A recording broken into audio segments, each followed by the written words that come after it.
Hi there, thanks for joining me. My name is Matthew. I am the co-founder of ML Verify, and today I'm going to take you through creating a new client, specifically a limited company. So the first thing I'm going to do is on the left hand menu, go to Clients and then select Create New Client. This form is the same for all client types. You can select the type at the top, so we're going to leave it as Company Limited by Shares on this one.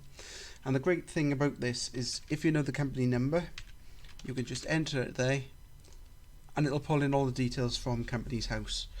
So provide the details that Companies House are up to date, which they should be, then you know that all that information is up to date too. You can also enter a client reference if you want to, so this could be something like an account number or something which ties them into another system, for example. So if you've got like a CRM system, then you might carry that reference across. Option for 2 phone numbers, web address and email address, which is all specific to the company. Could also import the officers and PSCs as well if you wish. Again, these come from Companies House, so I've ticked that and I'll show you just what happens there. As soon as I click save, you can see there's the officers and the PSCs. So I'm going to just import myself just to show you what happens. And there you have it. I've created my client, limited company, and I'm being taken through to the client view. So this is all common across all client types. You have your risk profile, whether verified or unverified, risk level, low, medium, or high, depending on your how you wish to rank them. Your KYC checks, so this is where you would add things like a request for documents or asking them questions, something along those lines.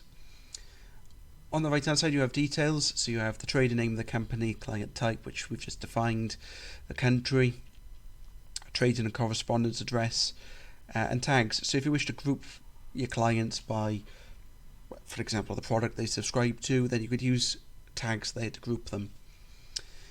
If I go into the settings here, you can see the different settings that we have. So a lot of these you can see I've pulled from where I've created it, but it will set a client start date and an end date if applicable. Contact details, where you could also specify an alternative correspondence address, and your risk profile, which again you can see comes from the front, but you can also say that they are supervised through another body.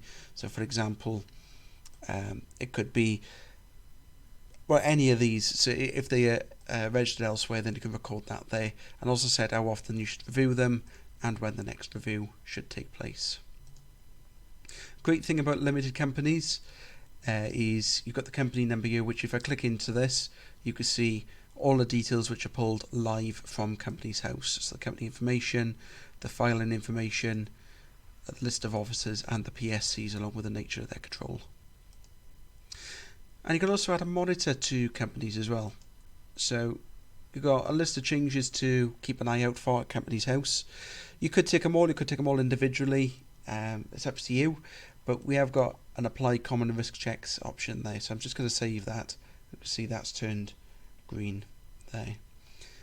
And then, like all clients at the bottom, we've got associated persons, so you've got nationality, name, relationship to the entity, and additional checks. We have the option to carry out ID verification, enhanced PEP or enhanced sanction check as well. And then lastly at the bottom you've got your notes and event log. So the event log is like an audit trail.